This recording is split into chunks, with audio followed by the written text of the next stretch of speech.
Hati kami Tuhan, seperti pujian yang barusan kami nyanyikan, kami juga membawa akal budi, perasaan dan kehendak kami untuk Tuhan tundukkan di bawah otoritas firman-Mu. Karena sebentar kami akan merenungkan satu kebenaran firman Tuhan yang membutuhkan akan perenungan dan juga ketaatan kami untuk mau mengakui bahwa Yesus Kristus adalah Allah di atas segala Allah. Bapa, kami menyerahkan pemberitaan firman sebentar ke dalam tangan-Mu. Pimpin hamba-Mu yang akan berkata-kata maupun siap kami yang mengikuti dan mendengarkan dimanapun kami berada. Kiranya firman-Mu sekali lagi boleh membawa kami semakin mengenal Kristus dengan tepat dan benar di dalam hidup kami. Di dalam nama Tuhan kami Yesus Kristus, kami berdoa dan mengucap syukur. Amin. Silakan duduk. Selamat pagi Bapak Ibu sekalian yang saya kasihi. Selamat pagi juga bagi saudara yang mengikuti ibadah di rumah saudara masing-masing. Saudara sekalian, kita masih akan melanjutkan seri khotbah eksposisi dari kitab Injil Markus. Kita sudah sampai di dalam Markus pasal ke-12. Mari kita membuka Markus pasal ke-12 ayat yang ke-35 hingga ayat yang ke-37. Markus 12 ayat 35 hingga 37. Hanya 3 ayat saudara, tetapi 3 ayat ini adalah bagian firman Tuhan yang sangat dalam sekali bagi kita. LAI memberikan judul hubungan antara Yesus dan Daud. Pada suatu kali ketika Yesus mengajar di bait Allah, ia berkata, bagaimana ahli-ahli Taurat dapat mengatakan bahwa Mesias adalah anak Daud? Daud sendiri oleh pimpinan Roh Kudus berkata, Tuhan telah berfirman kepada Tuanku, duduklah di sebelah kananku, sampai musuh-musuhmu kutaruh di bawah kakimu. 37, Daud sendiri menyebut dia tuannya. Bagaimana mungkin ia anaknya pula? Orang banyak yang besar jumlahnya mendengarkan dia dengan penuh minat. Saudara-saudara, ayat ini jika tidak kita renungkan baik-baik, kita tidak akan mengerti apa maksud perkataan Tuhan Yesus di dalam bagian ini. Di dalam Alkitab begitu banyak menyimpan misteri tentang Kristus yang jarang sekali dikhotbahkan pada zaman sekarang ini. Saudara-saudara, kalau rajin membaca Alkitab, saudara akan menemukan Tuhan Yesus seringkali menghubungkan dirinya dengan tokoh-tokoh perjanjian lama. Dan ayat yang tadi kita baca adalah salah satu dari sekian banyak ayat yang nanti akan saya bahas, di mana Kristus menghubungkan dirinya dengan Daud. Saudara yang dikasihi Tuhan, di dalam beberapa perikop yang lain, Tuhan Yesus bukan hanya menghubungkan dirinya dengan Daud, tetapi saya menemukan beberapa bagian-bagian dari perjanjian baru, di mana Tuhan Yesus menghubungkan dirinya dengan tokoh-tokoh perjanjian lama yang lainnya. Maka untuk mengerti ayat yang tadi kita baca ini, saudara harus mengerti apa yang akan saya jelaskan di dalam pengantar ini. Saudara perhatikan, Tuhan Yesus pernah menghubungkan dirinya dengan Musa. Itu dicatat di dalam Yohanes pasal ke-5 ayat 19 sampai ayat 47. Ini bagian ayat yang sangat panjang sekali di dalam Injil Yohanes pasal ke-5. Saudara, di dalam perikop itu terjadi perdebatan antara Tuhan Yesus dengan orang-orang Farisi dan ahli-ahli Taurat. Dan di dalam ayat 46, Tuhan Yesus mengatakan kepada mereka, sebab jikalau kamu percaya kepada Musa, tentu kamu akan percaya juga kepadaku, sebab Musa telah menulis tentang aku. Saudara, ini adalah satu kalimat yang sangat menohok pikiran orang-orang Farisi. Orang-orang Farisi dan orang-orang Yahudi sangat membanggakan Musa sebagai salah satu nabi mereka yang penting, yang memberikan hukum Taurat kepada mereka. Di dalam ayat 46, Tuhan Yesus memberikan jawaban, kalau kamu percaya kepada Musa, mestinya, seharusnya engkau juga percaya kepadaku, sebab Musa menulis tentang aku. Saudara, kalimat ini kalimat yang luar biasa sekali. Kapan Musa menulis tentang Yesus? Kalau saudara membaca 5 kitab Musa, Kejadian sampai Ulangan, di situ saudara akan menemukan banyak sekali hukum Taurat Dan kata Yesus tidak ada muncul di situ, saudara. Lalu mengapa Tuhan Yesus mengatakan Musa sebenarnya menulis tentang aku? Kalau kamu percaya kepada Musa, mestinya kamu juga percaya kepadaku. Saudara, Tuhan Yesus di sini berbicara bahwa apa yang dituliskan Musa di dalam hukum Taurat semuanya adalah bayang-bayang daripada Kristus yang akan datang. Semua korban bakaran yang dituliskan di dalam kitab Pentateuch atau 5 kitab Musa itu semuanya bayangan daripada yang Yesus akan genapkan melalui kematiannya. Domba yang disembeli, korban-korban yang dibakar dan diberikan kepada Allah, semuanya adalah satu simbol daripada kematian Yesus Kristus. Itulah sebabnya Tuhan Yesus mengatakan kepada mereka bahwa apa yang ditulis oleh Musa sebenarnya adalah menuliskan tentang aku. Saudara, bukan hanya Tuhan Yesus di dalam Yohanes pasal ke-5 yang dia mengatakan bahwa Musa menulis tentang aku. Kalau saudara membaca kitab Ibrani pasal ke-3, penulis kitab Ibrani juga menghubungkan Yesus dengan Musa. Ini menarik, saudara. Di dalam Ibrani pasal 3, kalau saudara sekarang bawa Alkitab silakan dibuka. Di sana dikatakan di dalam ayat ke-5 dan ayat yang ke-6, penulis Ibrani mengatakan, Musa itu hanya pelayan, tetapi Yesus Kristus adalah anak. Ini adalah gambaran bagaimana relasi Kristus dengan Musa yang tidak sebanding. Musa yang diagung-agungkan oleh orang Yahudi sebagai salah satu nabi yang besar, ternyata dituliskan oleh penulis Ibrani, dia cuma adalah seorang servant, seorang hamba, tetapi Kristuslah yang disebut sebagai anak. Saudara, di dalam keadaan sosial masyarakat manapun, anak selalu lebih tinggi daripada pelayan. Dan inilah yang dikatakan oleh Tuhan Yesus maupun oleh penulis Ibrani. Ini adalah bagian pertama, saudara, yang muncul bagaimana Tuhan Yesus menghubungkan dirinya dengan Musa dan dihubungkan dengan Musa. Yang kedua, Bapak Ibu sekalian, Yohanes pasal ke-8. Jadi tadi Yohanes pasal ke-5, sekarang Yohanes pasal ke-8. Di dalam ayat 48 sampai ayat 58. Ayat ini tidak kita baca karena terlalu panjang. Nanti saya harap saudara membaca perikop-perikop yang tadi saya sebutkan ini. Yohanes 8, Tuhan Yesus menghubungkan dirinya dengan Abraham. Saudara, di situ kembali perdebatan Tuhan Yesus dengan orang-orang Farisi, dan orang-orang Yahudi itu berkata kepada Tuhan Yesus, umurmu belum sampai 50 tahun dan engkau berkata telah melihat Abraham. Lalu Yesus menjawab mereka, aku berkata kepadamu, sesungguhnya sebelum Abraham ada, aku sudah ada. Luar biasa, saudara. Lihat, tadi menghubungkan diri dengan Musa sebagai nabi yang diagungkan, yang mewakili perjanjian lama.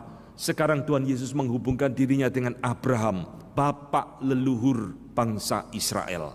Saudara, Tuhan Yesus diejek oleh orang Yahudi, umurmu belum 50 tahun, tapi kamu sudah ngomong pernah melihat Abraham. Mana buktinya? Yesus jawab, sebelum Abraham ada, aku sudah ada. Ini bicara tentang kekekalan Yesus yang melampaui keberadaan Abraham sebagai bapak leluhur bangsa Israel.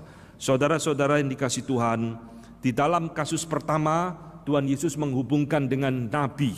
Di dalam kasus kedua Tuhan Yesus menghubungkan diri dengan bapak leluhur daripada bangsa Israel.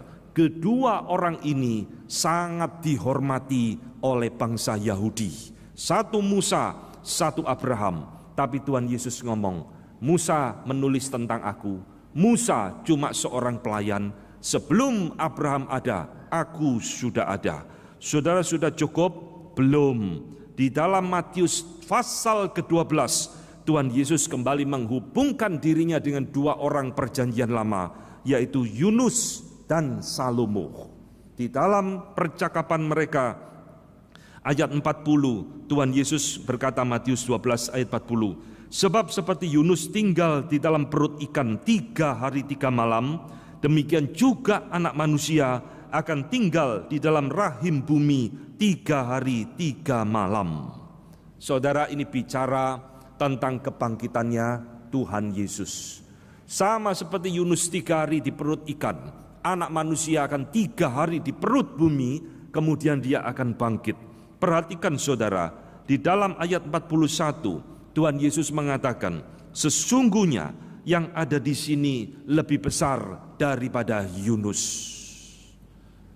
Lalu di dalam ayat 42 Matius pasal ke-12, Tuhan Yesus kembali mengatakan, sesungguhnya yang lebih besar dari Salomo ada di sini, yaitu dirinya sendiri. Saudara-saudara lihat, ini adalah poin-poin penting bagaimana Tuhan Yesus menghubungkan dirinya dengan orang-orang perjanjian lama yang diagung-agungkan, yang sangat dihormati oleh bangsa Yahudi. Dan terakhir saudara, ini bukan dari Tuhan Yesus, tetapi dari Rasul Paulus.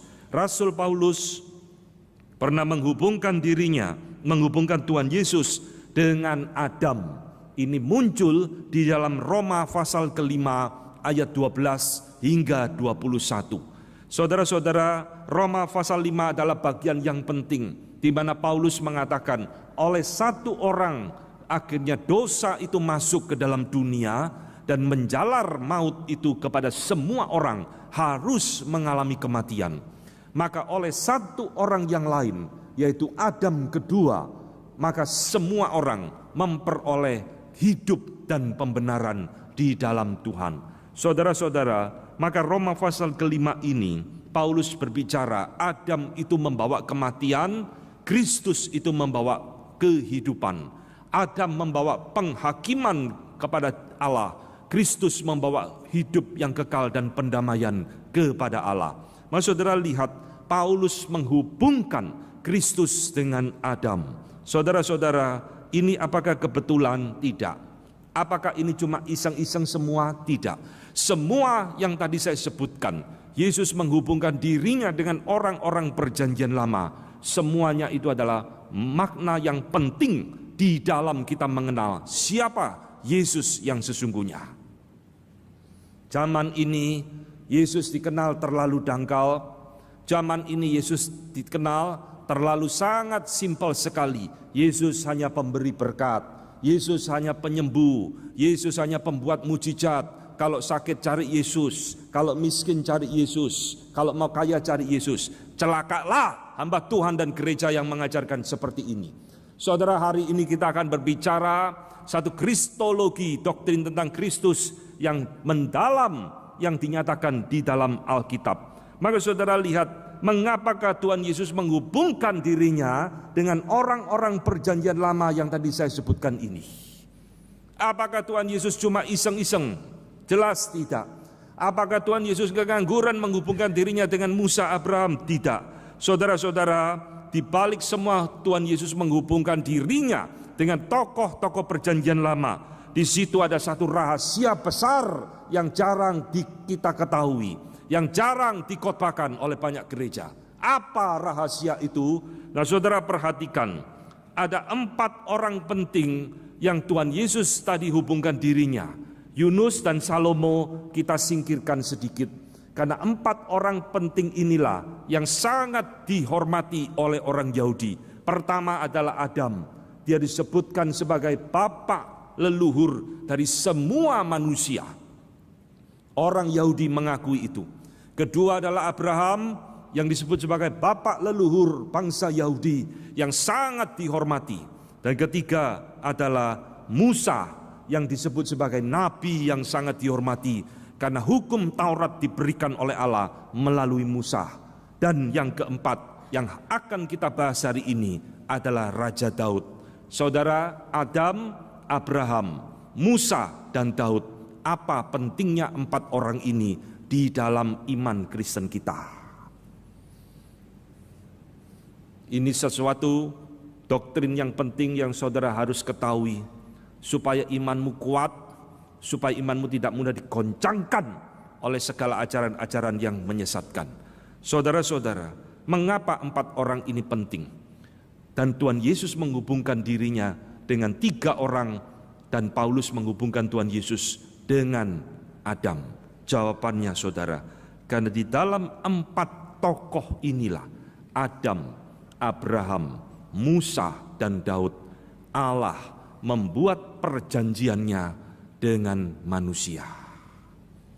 Inilah yang disebut dengan doktrin perjanjian atau yang kita kenal dengan covenant theology, teologi perjanjian. Saudara, mengapa Allah mau menyelamatkan engkau dan saya? Mengapa Yesus Kristus turun ke dalam dunia menebus kita dari segala dosa? Apakah ini cuma kebetulan? Apakah ini rencana yang mendadak? Tidak. Ini semua didasarkan kepada teologi perjanjian antara Allah dengan manusia. Saudara-saudara, kapankah Allah membuat perjanjian dengan Adam? Itu pertama kali muncul di dalam kitab Kejadian, ketika Tuhan memberikan perintah kepada Adam supaya jangan boleh memakan semua pohon kecuali pohon pengetahuan baik dan jahat. Di dalam perjanjian Allah dengan manusia selalu disertai dengan sebuah tanda. Saudara, kalau membuat perjanjian sewa rumah, perjanjian kontrak kerja, perjanjian apapun, selalu ada tandanya. Tandanya adalah surat yang bermaterai, betul kan? Ditandatangani oleh notaris, distempel di situ, saudara tanda tangan pihak pertama, pihak kedua, lalu ada konsekuensinya. Kalau pihak pertama melanggar, apa konsekuensinya? Kalau pihak kedua melanggar, apa resikonya? Semua itu dicatat di dalam sebuah dokumen. Itulah tanda. Kamu pegang satu, saya pegang satu. Mari kita jaga bersama perjanjian ini berjalan dengan baik. Saudara, Allah ketika membuat perjanjian dengan manusia, dimulai dari Adam, Tuhan juga memberikan tanda kepada Adam. Tanda itu adalah pohon pengetahuan baik dan jahat. Inilah tandanya Adam, perjanjianmu dengan perjanjianku tetap berjalan selama engkau tidak melanggar dengan memakan pohon pengetahuan baik dan jahat ini. Saudara-saudara, tetapi Adam melanggar bukan? Adam memakan buah pengetahuan baik dan jahat sehingga manusia jatuh di dalam dosa. Lalu Tuhan memperbaharui perjanjiannya kembali melalui Nuh, tapi tidak disebutkan di sini. Dan kita langsung melompat kepada Abraham. Saudara-saudara, di dalam Kejadian mulai pasal ke-12 sampai ke-18, Tuhan memanggil Abraham dari Ur Kasdim untuk menuju tanah perjanjian. Di dalam perikop perjalanan itu, Tuhan memberikan perintah kepada Abraham untuk membuat perjanjian. Aku akan membuat perjanjianku dengan engkau. Aku akan menjadikan engkau bapa segala bangsa, dan engkau keturunanmu seperti bintang di langit dan pasir di laut. Padahal hari itu Abraham tidak punya anak. Dan Tuhan memberikan sesuatu tanda kepada Abraham. Apa tanda itu? Sunat.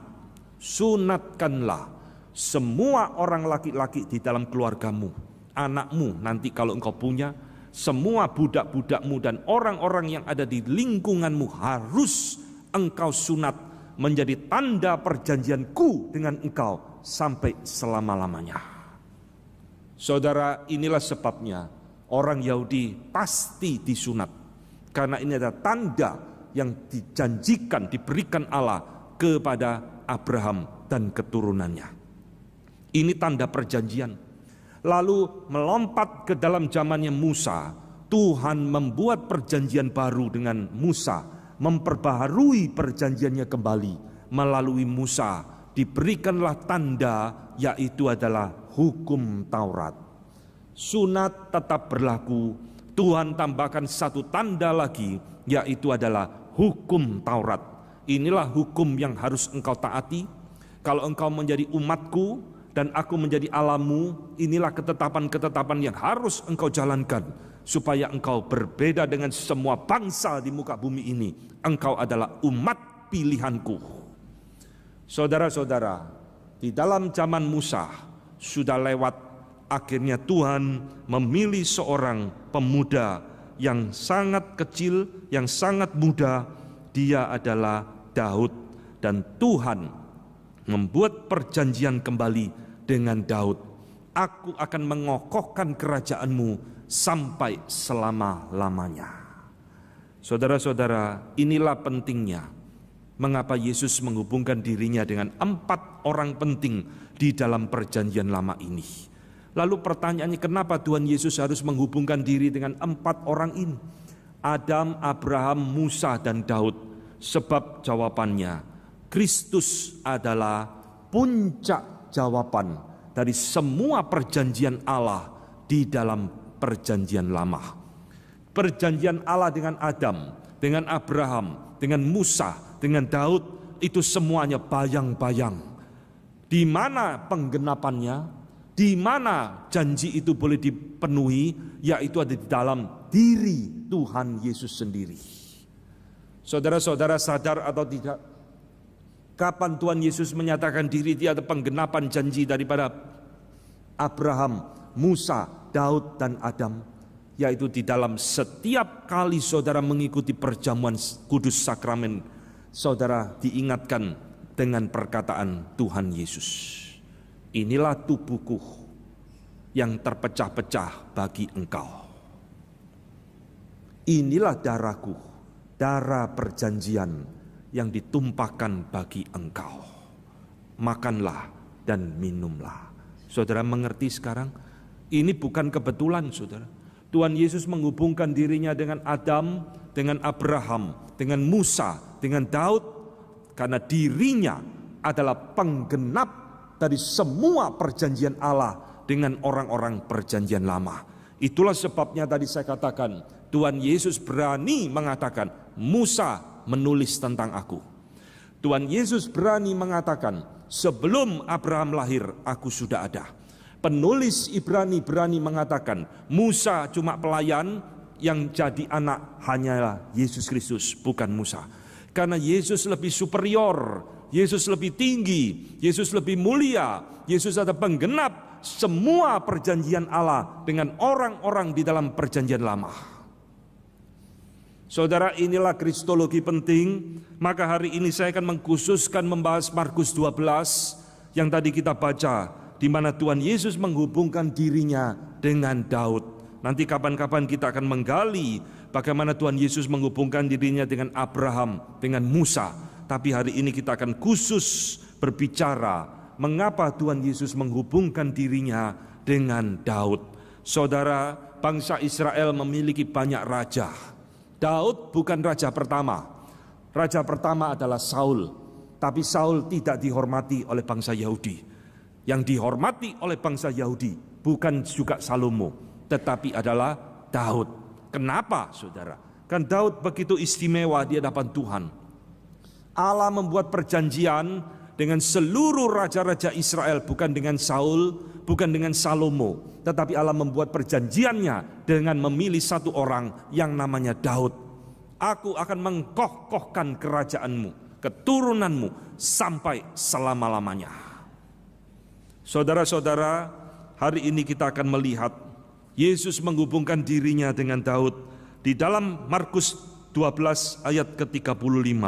Pada suatu kali ketika Yesus mengajar di bait Allah, ia berkata, bagaimana ahli-ahli Taurat mengatakan Mesias adalah anak Daud. Kalimat ini membingungkan. Konteksnya apa, saudara? Latar belakangnya apa? Kok Tuhan Yesus tiba-tiba ngomong, bagaimana mungkin ahli-ahli Taurat dapat mengatakan Mesias adalah anak Daud? Saudara-saudara, perikop ini, kalimat ini itu juga muncul di dalam Matius 22 dan Lukas 20. Ceritanya sama, tetapi ada ayat-ayat yang sedikit berbeda di dalamnya. Nanti kita akan lihat sepintas saja, saudara. Saudara, Markus di dalam perikop yang tadi kita baca, dia tidak menjelaskan latar belakangnya apa. Kok tiba-tiba Tuhan Yesus ngomong seperti ini? Tetapi saudara, kemungkinannya adalah Tuhan Yesus sedang dijebak oleh ahli-ahli Taurat.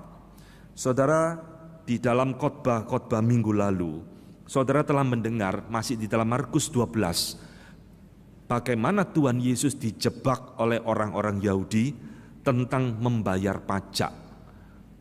Kita perlu membayar pajak enggak sih kepada kaisar? Kita perlu enggak sih membayar pajak kepada pemerintah? Itu kalimat jebakan, saudara.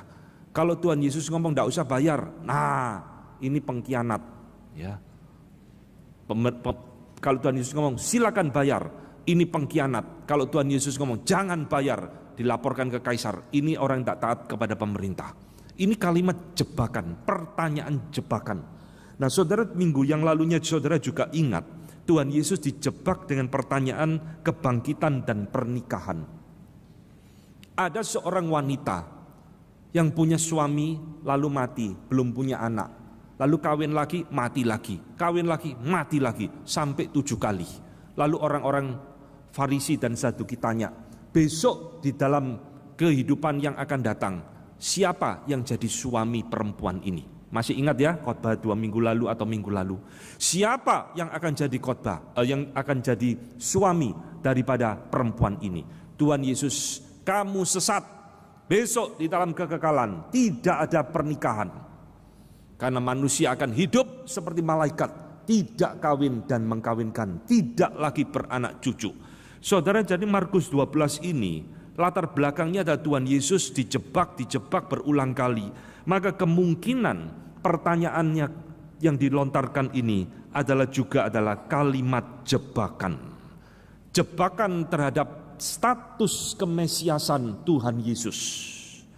Kalau kamu mengaku dirimu Mesias, kamu keturunannya siapa?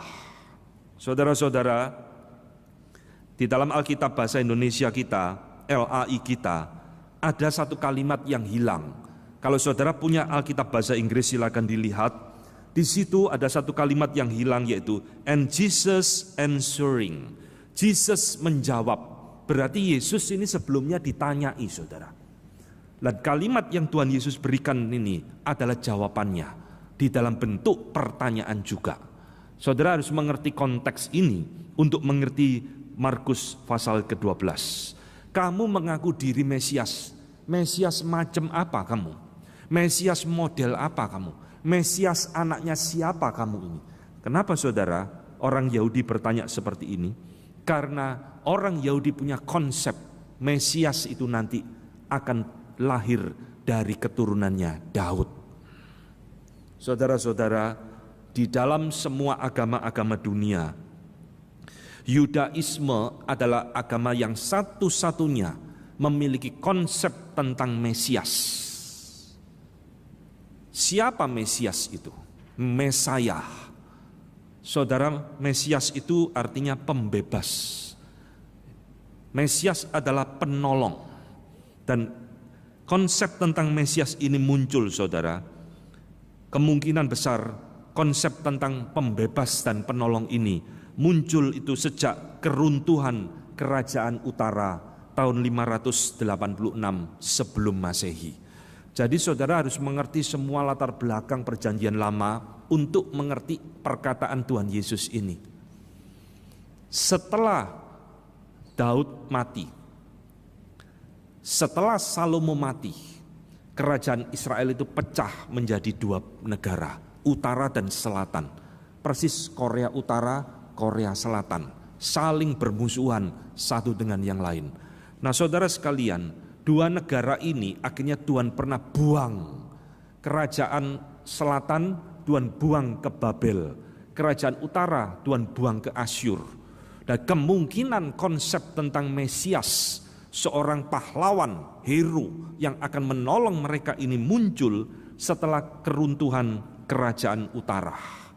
Jadi saudara-saudara lihat, di dalam sepanjang sejarah Israel, bangsa Israel ini banyak mengalami penjajahan demi penjajahan.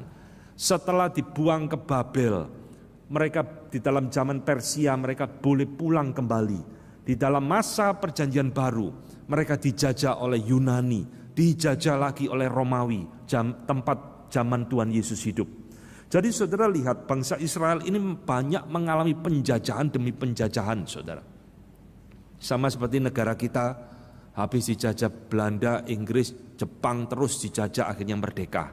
Maka itu menimbulkan konsep tentang diri seorang Mesias, seorang yang akan menolong mereka, seorang yang akan membebaskan mereka dari segala penjajahan ini. Dan mereka di dalam konsep mereka, Mesias itu akan datang dan lahir dari keturunan Daud. Itulah sebabnya saudara, Daud ini raja yang penting di dalam kehidupan bangsa Yahudi. Bukan Saul, bukan Salomo, bukan yang lain-lain, tetapi adalah Daud. Dari mana dasarnya? Di dalam beberapa ayat Yesaya 11 ayat 1 mengatakan, suatu tunas akan keluar dari tunggul Isai. Isai ini siapa saudara? Bapaknya Daud, ya. Dan taruk yang akan tumbuh dari pangkalnya akan berbuah. Ini nubuatannya. Suatu tunas benih akan keluar dari tunggulnya Isai. Ini bicara siapa saudara? Daud. Tuhan akan memberikan Mesias dari keturunannya Daud. 2 Samuel 7 ayat 12. Apabila umurmu sudah genap dan engkau telah mendapat perhentian bersama-sama dengan nenek moyangmu, maka aku akan membangkitkan keturunanmu yang kemudian, anak kandungmu, dan aku akan mengkokohkan kerajaannya. Aku akan membangkitkan keturunanmu, anak kandungmu, dan aku akan mengkokohkan kerajaannya. Ayat 13, 2 Samuel 7, dialah yang akan mendirikan rumah bagi namaku. Aku akan mengkokohkan tahta kerajaannya untuk selama-lamanya. Saudara, ayat ini memang bicara tentang Salomo, saudara. Karena nanti yang membangun bait Allah itu bukan Daud, tetapi adalah Salomo, seperti yang Tuhan ucapkan ini. Tetapi saudara lihat, Salomo akhirnya mati, kerajaan Israel akhirnya terpecah-pecah. Ayat ini bukan hanya berbicara tentang Salomo, tetapi ayat ini adalah nubuatan tentang Mesias yang akan datang, yang akan muncul dari keturunannya Daud secara jasmani. Itulah sebabnya saudara, Tuhan Yesus sebagai orang Yahudi, dia lahir dari suku Yehuda. Dan suku Yehuda itu sukunya Daud. Daud itu orang Yehuda, saudara. Tuhan Yesus bukan orang Lewi, bukan orang Simeon, tapi dia adalah suku Yehuda. Ini nubuatannya. Yeremia 23 ayat ke-5. Sesungguhnya waktunya datang, demikianlah firman Tuhan, aku akan menumbuhkan tunas adil bagi Daud. Ia akan memerintah sebagai raja yang bijaksana dan akan melakukan keadilan dan kebenaran di negeri. Ini semua nubuat-nubuat tentang kehadiran seorang Mesias di tengah-tengah bangsa Yahudi. Maka orang Yahudi memiliki satu pemahaman yang sudah nancep di dalam pikiran mereka. Mesias akan datang. Mesias keturunannya Daud secara jasmaniah. Saudara-saudara, itulah sebabnya istilah Mesias itu muncul berulang kali di dalam perjanjian baru kita, saudara. Meskipun istilah Mesias ini dihubungkan dengan anak Daud, itu baru muncul di dalam masa intertestamental, yaitu masa antara PL dengan PB. Di dalam masa antara PL dengan PB ini, 400 tahun bangsa Yahudi mengalami banyak penjajahan dari orang-orang Persia, orang-orang Yunani, orang-orang Romawi. Sehingga konsep Mesias ini dihubungkan dengan anak Daud semakin kuat di dalam masa itu. Maka saudara, sekarang kita kembali di dalam perikop Markus 12. Kalau saudara sudah mengerti latar belakang daripada perjanjian lama, latar belakang dari Mesias, sekarang kita baru akan menggali apa yang Tuhan Yesus katakan. Tuhan Yesus dijebak, saudara. Kamu mengaku diri Mesias, Mesias model apa? Apakah kamu keturunannya Daud? Apakah kamu anak Daud? Sehingga engkau berani mengklaim diri sebagai Mesias. Saudara, inilah yang Tuhan Yesus jawab kepada mereka. Tuhan Yesus melontarkan pertanyaan, bagaimana mungkin orang-orang ahli-ahli Taurat itu mengatakan bahwa Mesias adalah anak Daud? Ya. Saudara-saudara, apa maksud Tuhan Yesus mengatakan kalimat ini? Bagaimana mungkin ahli-ahli Taurat mengatakan Mesias adalah anak Daud, sedangkan Daud sendiri oleh pimpinan Roh Kudus berkata, Tuhan telah berfirman kepadaku, Duduklah di sebelah kananku, sampai musuh-musuhmu kutaruh di bawah kakimu. Saudara, ayat ini ayat sulit, tapi saya harus menjelaskan kepada saudara dengan berusaha sebesar mungkin supaya saudara mengerti apa maksud perkataan Tuhan Yesus. Jadi Tuhan Yesus ini dicobai, dijebak, diolok-olok. Kamu ngeklaim anak Daud, apa buktinya? Kamu Mesias, mengklaim diri Mesias yang adalah anak Daud, apa buktinya? Dan Tuhan Yesus menjawab, bagaimana mungkin ahli-ahli Taurat dapat mengatakan Mesias adalah anak Daud? Ayat 36, perhatikan. Sedangkan Daud sendiri ngomong, Tuhan telah berfirman kepada Tuanku, duduklah di sebelah kananku, sampai musuh-musuhmu kutaruh di bawah kakimu. Saudara, Tuhan Yesus ngomong apa ini? Tuhan Yesus ini sedang mengutip Mazmur 100 ke-10, saudara. Ya, harap saudara sekarang kalau punya Alkitab dibuka sambil dibaca dan dilihat, saudara. Ini ayat yang mungkin di tempat lain, di gereja lain tidak pernah dikhotbahkan, karena ayat ini sulit untuk dimengerti. Sekarang buka Alkitab saudara, saudara lihat, ya. Tuhan Yesus ngomong, itu mengutip Mazmur 110. Saudara, Mazmur 110 itu adalah Mazmur yang berbicara tentang Messianic Psalm, Mazmur Mesianik.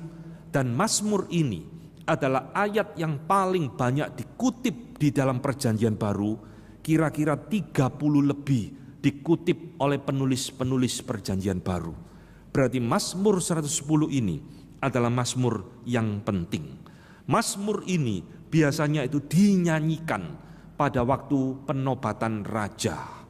Saudara lihat, beberapa bulan yang lalu Pangeran Charles dinobatkan menggantikan mamanya menjadi Raja Inggris.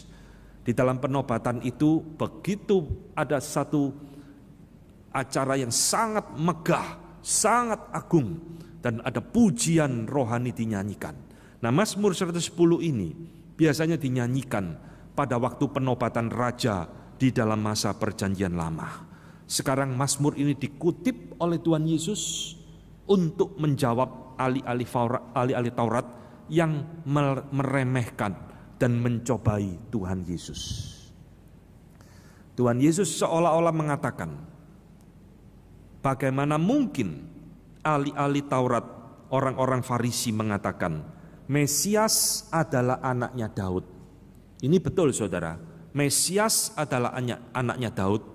Bagaimana mungkin ahli Taurat bisa ngomong seperti itu, sedangkan Daud sendiri di dalam Mazmur 110 ngomong, Tuhan telah berfirman kepada Tuanku. Perhatikan kalimat itu, lihat Alkitab saudara. Daud oleh Roh Kudus berkata, Tuhan Yahweh telah berfirman kepada Tuanku. Saudara-saudara, Tuanku di sini itu siapa? Ayo, saya selalu mengajak saudara mikir, ya. Khotbah saya bukan lucu-lucu, ketawa-ketawa, saudara. Khotbah saya mengajak mikir. Daud oleh inspirasi Roh Kudus berkata di dalam Mazmur 10, Yahweh telah berkata kepada Tuanku. Tuanku di sini siapa? Daud? Bukan, saudara, karena yang ngomong ini Daud.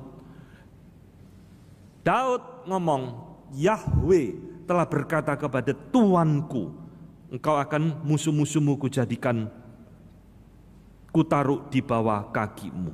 Saudara-saudara, Tuanku di sini tidak lain tidak bukan adalah Tuhan Yesus.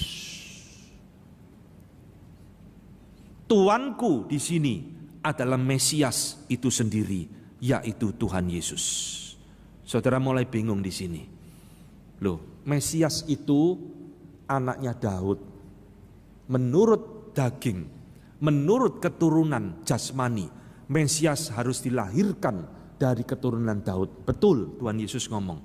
Tapi Tuhan Yesus mengingatkan, bagaimana mungkin ahli Taurat bisa mengatakan Mesias adalah keturunan Daud, Sedangkan Daud sendiri ngomong, Mesias itu adalah Tuan daripada Daud itu sendiri. Bingung saudara? Inilah kristologi yang ada di dalam Alkitab. Di dalam relasi kita dengan papa kita, kita selalu anak. Kita tidak pernah lebih tinggi dari papa kita, betul kan? Meskipun gelar kita sudah doktor S3, S4, S7, kita tetap adalah anak dari papa kita. Kita tidak pernah menjadi tuan dari papa kita. Tetapi hukum itu tidak berlaku bagi Kristus. Saudara, di dalam ayat ini Tuhan Yesus ingin mengatakan kepada orang-orang Farisi yang menjebak dia, saudara. Kamu pikir Mesias itu hanya keturunan daripada Daud? Dengan kata lain, Mesias itu lebih rendah dari Daud. Status lebih rendah dari Daud. Karena dia cuma anaknya Daud. Aku berkata kepadamu, baca Mazmur 110. Di dalam Mazmur 110, Daud berkata, menyebut Mesias itu sebagai Tuanku, my master. Berarti Mesias itu lebih tinggi dari Daud. Ngerti? Saudara-saudara, inilah yang Tuhan Yesus katakan, saudara. Di dalam Mazmur 110, ini kunci kita untuk mengerti siapakah Kristus yang sebenarnya. Tuhan Yesus ingin mengingatkan kepada ahli Taurat dan orang-orang Farisi yang menjebak dia. Kamu pikir aku Mesias adalah keturunan Daud, berarti aku lebih rendah dari Daud? Tidak. Lihat kembali kitab Perjanjian Lamamu. Baca kembali Mazmur 110. Daud yang oleh inspirasi Roh Kudus berkata, Tuhan telah berkata kepada Tuanku. Berarti di situ adalah Mesias justru lebih tinggi, lebih mulia daripada Daud itu sendiri. Saudara, tadi di depan saya mengatakan, Tuhan Yesus menghubungkan diri dengan Adam, menghubungkan diri dengan Abraham, menghubungkan diri dengan Musa, menghubungkan diri dengan Daud. Semuanya sama, saudara. Tuhan Yesus lebih tinggi dari Adam. Tuhan Yesus lebih mulia dari Abraham. Tuhan Yesus lebih mulia daripada Musa. Dan Tuhan Yesus lebih agung daripada Daud. Inilah kesimpulannya, saudara. Saya harap saudara bisa mengikuti dan mencerna penjelasan saya ini, karena inilah kristologi yang benar, kristologi yang jarang sekali dikhotbahkan. Maka saudara lihat, Daud menyebut dia sebagai tuannya. Bagaimana mungkin ia anaknya pula? Ini jawaban Tuhan Yesus di dalam ayat ke-37. Saudara, jawaban Tuhan Yesus sangat membingungkan bagi orang Farisi, tetapi seharusnya tidak membingungkan bagi kita yang sudah di dalam Tuhan. Daud menyebut dia tuannya. Bagaimana mungkin Yesus sekaligus anaknya Daud? Inilah kesimpulan tentang siapakah Yesus Kristus di dalam relasinya dengan Daud. Saudara-saudara, orang besar yang jumlahnya mendengarkan dia, mendengarkan dengan penuh minat, kata Markus. Dan saudara lihat di dalam Matius 12, di dalam perikopnya, tidak seorang pun yang dapat menjawab pertanyaan Tuhan Yesus. Dan sejak hari itu, tidak ada seorang pun yang berani menanyakan sesuatu kepadanya lagi. Saudara-saudara, jawaban Tuhan Yesus membalas pertanyaan dengan pertanyaan. Ini cara penting di dalam kita berapologetika, saudara, menjawab pertanyaan orang. Tuhan Yesus ditanya, betulkah kamu keturunannya Daud? Tuhan Yesus lihat, menjawab dengan pertanyaan. Bagaimana mungkin Daud bisa mengatakan dia adalah tuannya, sekaligus dia adalah anaknya sendiri. Saudara-saudara, jadi apa kesimpulan kita dari jawaban Tuhan Yesus di dalam relasinya dengan Daud? Saudara-saudara, Tuhan Yesus menjawab pertanyaan ini bukan mengajak kita memilih. Tuhan Yesus bukan mengajak kita memilih, Yesus Mesias itu anaknya Daud, atau Tuhan Yesus itu tuannya Daud. Tetapi jawabannya adalah kedua-duanya, saudara. Yesus memang secara jasmani adalah keturunannya Daud. tetapi secara keilahiannya dia melampaui Daud. Inilah yang Tuhan Yesus ingin ajarkan kepada kita hari ini. Jadi saudara, identitas Tuhan Yesus itu jangan cuma dimengerti secara sepihak saja. Yesus anak Daud, tapi kita melupakan Yesus juga adalah Tuan daripada Daud itu sendiri. Inilah yang saya sebut sebagai paradoks in harmony. Sesuatu yang kelihatannya aneh, sesuatu yang kelihatannya bertentangan, tapi sebenarnya ini harmoni. Yesus adalah keturunan Daud, dia anak Daud, bahkan dia menyebut diri sebagai anak Daud. Tetapi pada saat yang sama, dia adalah Tuan daripada Daud itu sendiri. Luar biasa ya. Kita kalau tidak membaca ayat ini, tidak merenungkan ini, kita tidak pernah memikirkan kristologi yang lebih dalam dari biasanya. Kita pikir Kristus cuma penolong, kalau ada masalah cari dia, tapi kita tidak mengerti relasi Kristus dengan orang-orang perjanjian lama.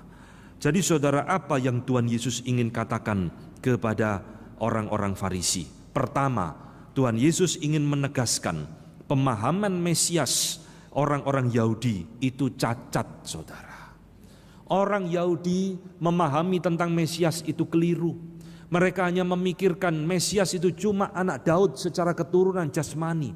Tetapi melalui jawaban ini, Tuhan Yesus mengkoreksi pemikiran mereka tentang Mesias. Aku berkata kepadamu loh, jangan kamu pikir karena aku lahir dari Daud, maka aku lebih rendah dari Daud. Tidak. Baca Mazmur 110. Daud pun mengakui Mesias itu adalah tuannya dia. Berarti Yesus lebih tinggi, lebih mulia dari Daud. Saudara-saudara, ini membawa kita harus mengkoreksi diri kita juga. Apakah selama ini kita mengenal Kristus sudah benar bagi kita? Siapakah Kristus bagi saudara? Apakah Kristus hanya sekedar pemberi berkat, hanya sekedar penolong, tapi saudara tidak mengenal Kristus dengan utuh di dalam hidup saudara? Tuhan Yesus mengkoreksi orang Yahudi, Tuhan Yesus juga mengkoreksi kita hari ini. Yang kedua saudara, ayat ini jelas berbicara, Tuhan Yesus ingin mengatakan, aku lebih tinggi, aku lebih mulia, aku lebih agung daripada Daud di dalam jawaban Tuhan Yesus. Orang Yahudi boleh menghormati Abraham, boleh menghormati Musa, boleh menghormati Adam, boleh menghormati Daud, tapi orang Yahudi harus lebih menghormati Yesus Kristus. Mengapa? Karena tadi saya tunjukkan Kristus lebih superior dari 4 tokoh perjanjian lama ini. Ini yang Tuhan Yesus ingin sampaikan kepada mereka. Maka saudara, di dalam hidup kita, sudahkah kita ini menempatkan Kristus sebagai pribadi yang paling superior di dalam hidup kita? Jikalau di dalam hidup kita ada Kristus, tapi juga masih ada dewa A, dewa B, dewa C yang kita hidupi di dalam hidup kita, kita bukan orang Kristen. Orang Kristen sejati tak boleh ada dewa-dewa lain di dalam hidupnya. Orang Kristen sejati harus menempatkan Kristus sebagai pribadi yang paling superior di dalam hidupnya. Bukan tokoh-tokoh agama, bukan dewa-dewa leluhur kita, tetapi adalah Kristus yang menjadi tempat paling superior di dalam hidup kita. Ini saudara yang Tuhan Yesus ingin sampaikan kepada orang Yahudi dan kepada kita hari ini. Kamu mengagungkan Abraham, Musa dan Daud, tapi sebenarnya aku lebih mulia, lebih superior dari semuanya itu. Dan yang ketiga saudara, apa yang Tuhan Yesus ingin katakan di dalam jawabannya ini? Tuhan Yesus ingin mengatakan, aku adalah penggenap perjanjian lama. Tuhan membuat perjanjian dengan Abraham, dengan Adam, dengan Musa, dengan Daud. Tetapi Tuhan Yesuslah yang menggenapkan semua perjanjian-perjanjian yang dibuat oleh orang-orang di dalam PL kita. Saudara, Tuhan Yesus dengan mengatakan kalimat itu, berarti Tuhan Yesus ingin mengatakan, kalau kamu tidak mengenal aku, kamu belum mengerti apa itu perjanjian Allah dengan Abraham, dengan Musa, dengan Daud, dengan Adam. Karena semua itu hanyalah bayang-bayang. Saya menganalogikan saudara, orang Yahudi ini mirip seperti orang nonton bioskop, tapi belum selesai lalu pulang. Jadi tidak ngerti endingnya, tidak ngerti akhir daripada cerita itu apa. Saudara ngerti maksud saya? Kalau saudara nonton bioskop sampai tengah-tengah pulang, tahu nggak akhirnya apa? Nggak tahu. Nah, orang Yahudi mirip seperti itu saudara. Mereka melihat perjanjian lama, tapi mereka tidak mengenal Kristus. Karena mereka tidak melihat perjanjian Allah sampai tuntas. Karena Kristuslah penggenap dari semua perjanjian Allah dengan umatnya. Maka hari ini kita bersyukur saudara, kalau kita boleh mengerti Kristus dengan lebih baik. Dan saudara harus menempatkan dia di tempat yang tertinggi di dalam hidup saudara, bukan yang lain. Kalau saudara sudah mengerti siapakah Kristus yang melampaui semua tokoh-tokoh perjanjian lama, saudara harus menghargai dan menghormati dia, menjadikan dia satu-satunya Tuhan di dalam hidupmu. Amin.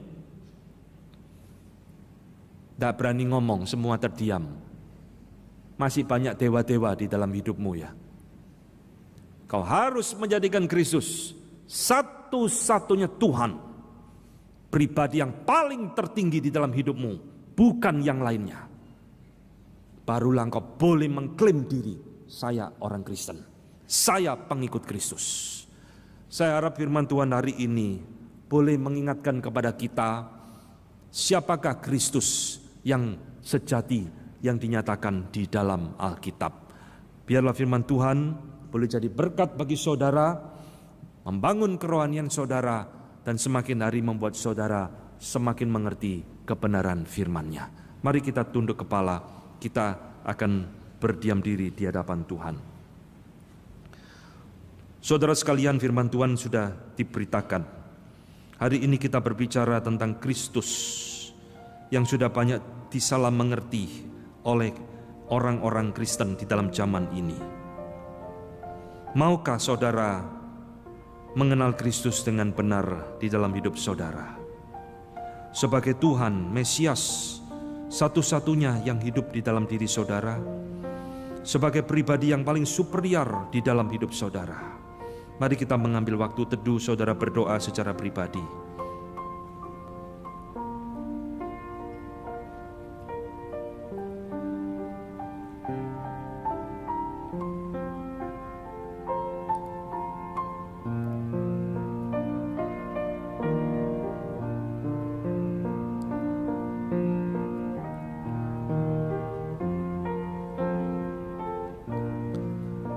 Bapa di dalam surga, kami bersyukur untuk firman yang boleh kami renungkan pada pagi ini. Meskipun firman-Mu hari ini mungkin sulit kami mengerti, tapi biarlah Roh Kudus yang bekerja di dalam hati kami Tuhan, mencelikkan mata rohani kami, membukakan mata batin kami, sehingga kami boleh semakin mengenal siapakah Kristus yang sesungguhnya. Di tengah zaman di mana Kristus hanya dimengerti sebagai pembuat mujizat, pemberi berkat, penyembuh, pemberi kekayaan, Tuhan, bawalah kami mengenal Kristus dengan lebih benar lagi di dalam hidup kami. Jadikanlah Kristus pribadi yang paling tertinggi di dalam hidup kami, menjadi pribadi yang paling utama di dalam hidup kami, bukan dewa-dewa yang lain, bukan tokoh-tokoh agama yang lain. Terima kasih Tuhan, kami berdoa di dalam nama Tuhan kami Yesus Kristus, Tuhan dan Juru Selamat kami yang hidup. Amin.